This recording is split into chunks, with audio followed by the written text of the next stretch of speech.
Hello everyone, स्वागत है मेरे चैनल में। उम्मीद करती हूँ आप सब प्रसन्न होंगे। आज बच्चों को लेकर के बात करना चाहती हूँ। छोटे छोटे बच्चों का एक समय वो था जब माँ को उनको खिलाने के लिए बड़े जतन करने पड़ते थे, बड़ी मेहनत करनी पड़ती थी।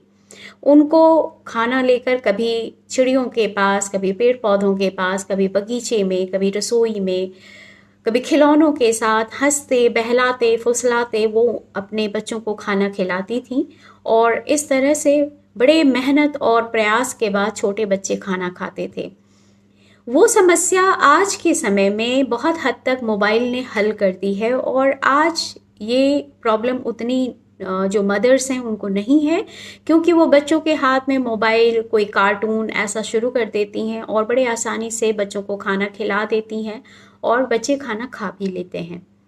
लेकिन मुश्किल ये है कि जो नई नई टेक्नोलॉजीज आ रही हैं वो अपने साथ में बहुत सारी समस्याएं, बहुत सारे कॉम्प्लिकेशंस भी लेकर आ रही हैं, जिसको कोई समझने के लिए तैयार नहीं है या कोई चाहता नहीं है।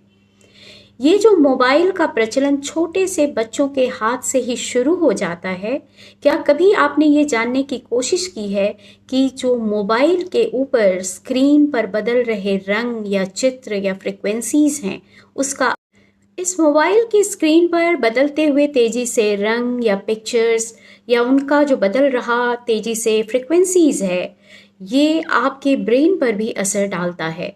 और जब इसका असर एक छोटे से बच्चे के ब्रेन पर पड़ता है तो उसको उस तेजी से एक्सेप्ट कर पाना उस बच्चे के दिमाग के लिए बहुत मुश्किल होता है।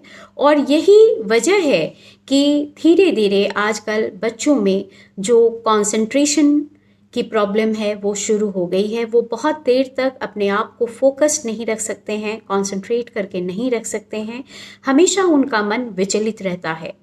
दूसरी चीज़ है कि जो खान पान है वो भी अनहेल्दी है। आजकल घर के खाना से ज़्यादा बाहर के खानों को प्रेफर भी किया जाता है। और जो घर में माँ होती हैं उनके लिए वो आसान होता है, क्योंकि बच्चे उसे आसानी से खा लेते हैं। लेकिन वो अनहेल्दी फूड हैबिट्स की वजह से आपके शरीर में भी जो पोषण मिल रहा होता है वो प्रॉपर नहीं मिलता है।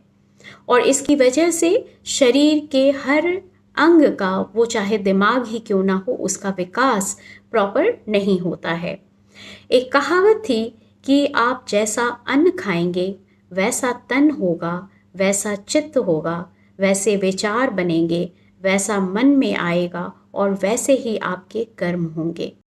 इसलिए बच्चों में बढ़ता हुआ अनहेल्दी फूड की हैबिट्स और जो मोबाइल हैं इसका प्रचलन जिस तरीके से बढ़ रहा है, ये एक बहुत बड़ा रीज़न है कि बच्चों में तरह तरह के हेल्थ इश्यूज बहुत छोटे से उम्र में ही आने लगी हैं। और उनका दिमाग भी फोकस्ड या कंसंट्रेट अपने आप को नहीं कर पाता है। बच्चे आजकल आप देखेंगे कि वो इतने चंचल या बेचैन रहते हैं कि वो 2 मिनट भी कहीं शांति से बैठकर अपने आप को किसी चीज़ के लिए फोकस नहीं कर सकते हैं। इस चीज़ पर ध्यान देने के लिए मोबाइल का बच्चों से दूर रहना बहुत ज़रूरी है, क्योंकि लोगों को इस बात की समझ नहीं है कि मोबाइल के स्क्रीन पर जिस तरह से जो कलर्स या जो फोटोज़ या वीडियोस बदल रहे होते हैं, उसकी फ्रिक्वेंसीज जिस तेज़ी से बदल रही होती है, वो अनजाने में आपके ब्रेन को भी इम्पैक्ट करती हैं। उनमें वो एक तरह की अस्थिरता पैदा करती है और इसी वजह से कंसंट्रेशन में भी इश्यूज आ रहे हैं। हम सभी को इस पर सोचने और विचारने की ज़रूरत है। इस पर हमें अपने घर में जो फूड हैबिट्स हैं, लाइफस्टाइल हैं, उसमें करेक्शन की ज़रूरत है। बहुत बहुत धन्यवाद।